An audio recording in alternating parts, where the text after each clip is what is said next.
Perkenalkan, kami dari kelompok 2 ingin mempresentasikan hasil kerja diskusi kelompok kami yang membawa materi tentang perkembangan pendidikan luar sekolah di Indonesia.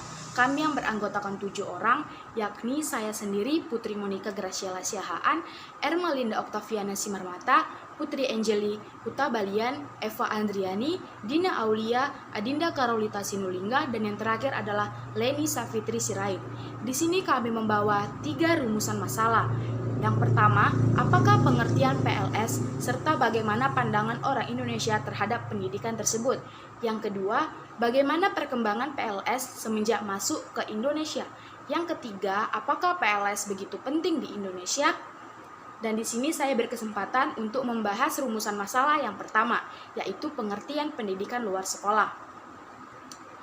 Pendidikan luar sekolah atau PLS atau disebut sekarang pendidikan masyarakat menurut Adi Kusumo 1986 dalam bukunya Pendidikan Kemasyarakatan mengemukakan pengertian pendidikan luar sekolah adalah setiap kesempatan di mana terdapat komunikasi yang teratur dan terarah di luar sekolah, di mana seseorang memperoleh informasi-informasi pengetahuan, latihan, ataupun bimbingan sesuai dengan usia dan kebutuhan hidupnya dengan tujuan mengembangkan tingkat keterampilan, sikap-sikap peserta yang efisien dan efektif dalam lingkungan keluarga, bahkan masyarakat dan negaranya. Pendidikan luar sekolah juga menurut Si Hombing dalam Jalal dan Supyardi 2001-186 merupakan pendidikan yang dirancang, dilaksanakan, dinilai, dan dikembangkan oleh masyarakat yang mengarah pada usaha menjawab tantangan dan peluang yang ada di lingkungan masyarakat tertentu dengan berorientasi pada masa depan. Jadi, pengertian PLS bisa disebutkan yang tadi saya katakan. Kemudian, rumusan masalah yang kedua akan dilanjutkan oleh teman saya. Hai, perkenalkan nama saya Ermelinda Oktaviana Simarmata. Saya akan melanjutkan pembahasan materi tentang kelompok kami, yaitu perkembangan pendidikan luar sekolah di Indonesia. Perkembangan pendidikan luar sekolah di Indonesia.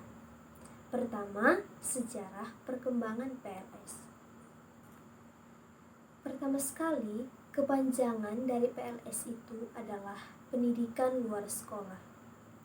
PLS ini sebenarnya terjemahan dari kata social education yang memiliki arti pendidikan sosial. Pendidikan sosial ini merupakan pendidikan yang ada di keluarga.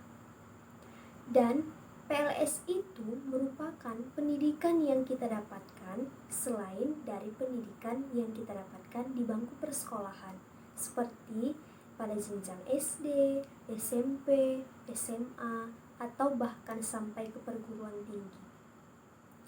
Sebelumnya, saya akan menambahi sedikit informasi mengenai sejarah perkembangan PLS di Indonesia.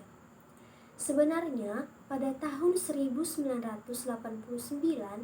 telah muncul PLS di Indonesia dengan adanya sebuah Undang-Undang Nomor 2 Tahun 1989 tentang Sistem Pendidikan Nasional. Perkembangan PLS semenjak masuk ke Indonesia dipandang relevan untuk bisa saling isi-mengisi atau topang-menopang dengan sistem persekolahan, agar setiap insan bisa menyesuaikan hidupnya sesuai dengan perkembangan zaman. Maksud dari isi-mengisi atau topang-menopang dengan sistem persekolahan ini adalah adanya saling bantu-membantu dan saling melengkapi antara pengetahuan yang kita dapatkan di bangku persekolahan dengan kemampuan atau skill maupun keterampilan yang kita asah dan kita kembangkan di luar bangku sekolah.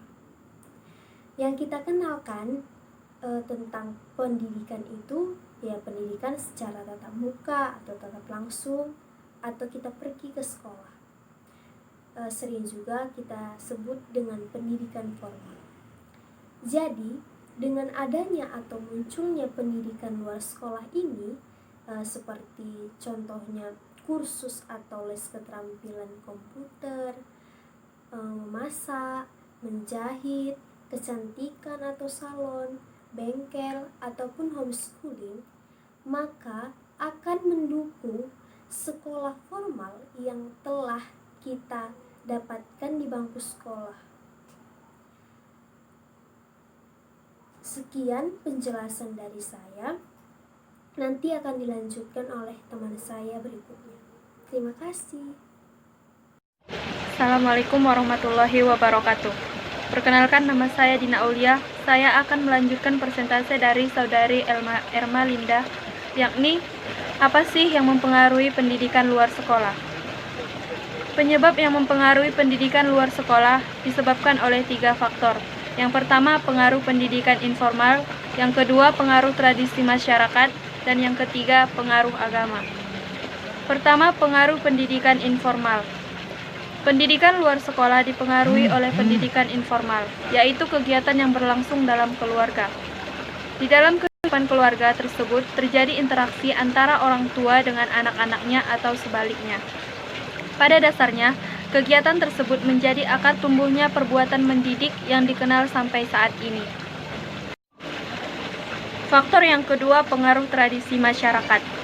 Dalam masyarakat terdapat tradisi dan adat istiadat yang mendorong penduduk untuk belajar, berusaha, dan bekerja sama, di mana bertujuan untuk melestarikan dan mewariskan kebudayaan yang secara turun-temurun. Yang ketiga, pengaruh agama. Agama dapat memberikan motivasi kepada masyarakat bahwa belajar merupakan kewajiban yang ditetapkan oleh Tuhan untuk dilakukan oleh setiap orang.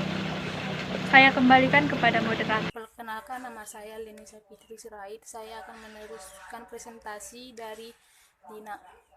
Di dalam terbentuknya pendidikan luar sekolah ditentukan oleh beberapa aspek, yaitu aspek pelestarian budaya. Tujuan kegiatan ini adalah untuk memenuhi kebutuhan praktis di masyarakat dan untuk meneruskan warisan budaya yang meliputi kemampuan, cara kerja, dan teknologi yang dimiliki oleh masyarakat dari satu generasi kepada generasi berikutnya. Jadi dalam keluarga pun sebenarnya telah terjadi proses-proses pendidikan, walaupun sistem yang berlaku berbeda dengan sistem pendidikan sekolah. Yang kedua itu aspek teoritis. Salah satu dasar pijakan teoritis keberadaan PLS adalah satupun lembaga pendidikan, formal, informal, maupun non-formal, yang mampu secara sendiri-sendiri memenuhi semua kebutuhan belajar minimum yang esensial. Yang ketiga, aspek dasar pijakan. Kalau dirunut sejak awal muncul, ada 3 dasar pijakan bagi PLS sehingga memperoleh legitimasi dan berkembang di tengah-tengah masyarakat, yaitu yang pertama Undang-Undang Dasar 1945, yang kedua Undang-Undang RI Nomor 2 Tahun 1989 tentang Sistem Pendidikan Nasional, dan yang ketiga Peraturan Pemerintahan Nomor 73 Tahun 1991 tentang Pendidikan Luar Sekolah. Melalui ketiga dasar itu dapat diartikan PLS adalah kumpulan individu yang menghimpun dari dalam kelompok dan memiliki ikatan satu sama lain untuk mengikuti program pendidikan yang diselenggarakan di luar sekolah dalam rangka mencapai tujuan belajar. Yang keempat, aspek kebutuhan terhadap pendidikan. Kesadaran juga tumbuh pada seseorang yang merasa tertekan akibat kebodohan, keterbelakangan, atau kekalahan dari kompetisi pergaulan dunia yang mengkehendaki suatu keterampilan dan keahlian tertentu. Atas dasar kesadaran dan kebutuhan inilah sehingga terwujud bentuk-bentuk kegiatan kependidikan baik yang bersifat persekolahan ataupun di luar persekolahan. Yang kelima, aspek keterbatasan lembaga pendidikan sekolah.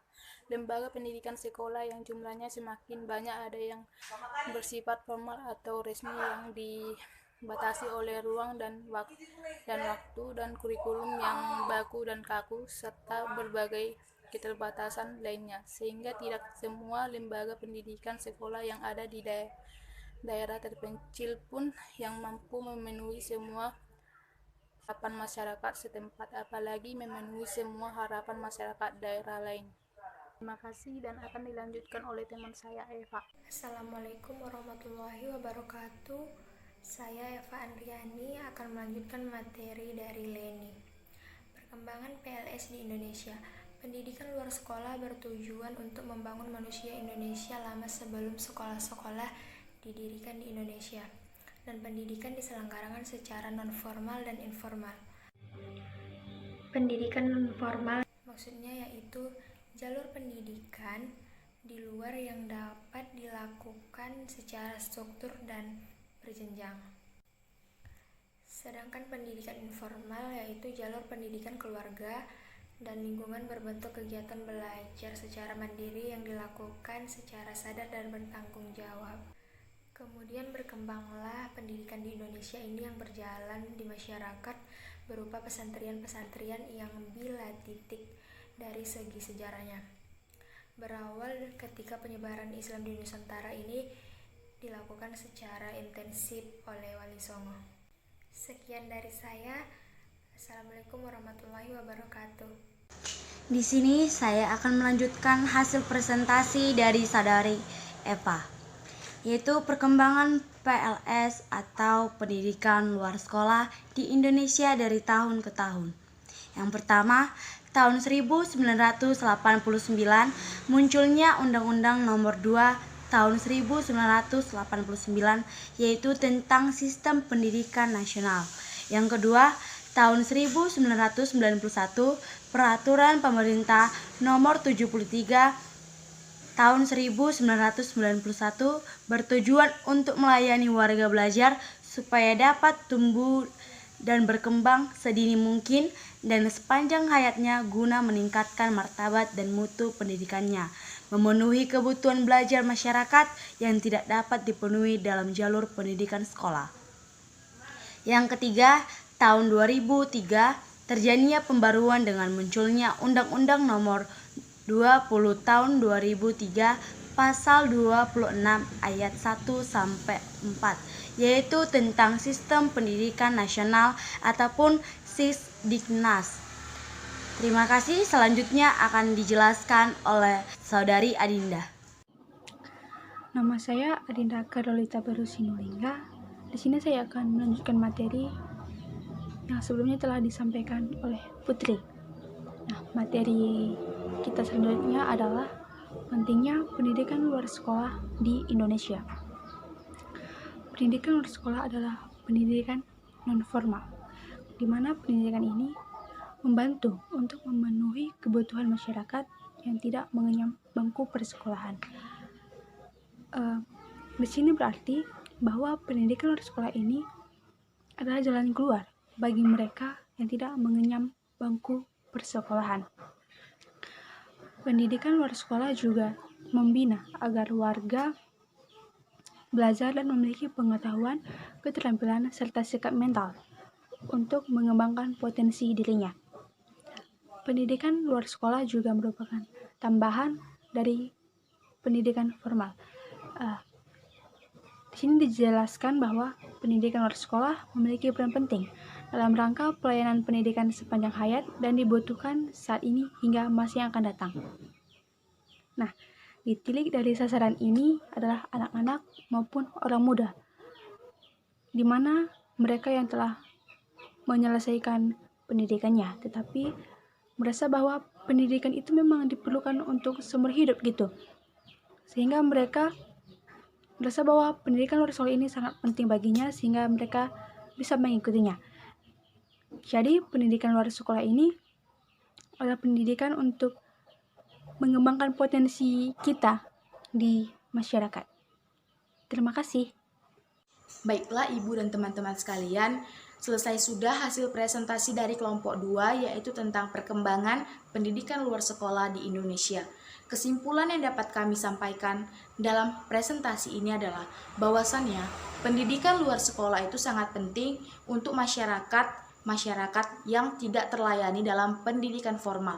Karena pendidikan luar sekolah ini dapat membantu masyarakat dalam memecahkan masalah-masalah yang ada di sekitar, di lingkungan, di negara, ataupun di dalam keluarga. Terima kasih dan sampai jumpa. Now the time plays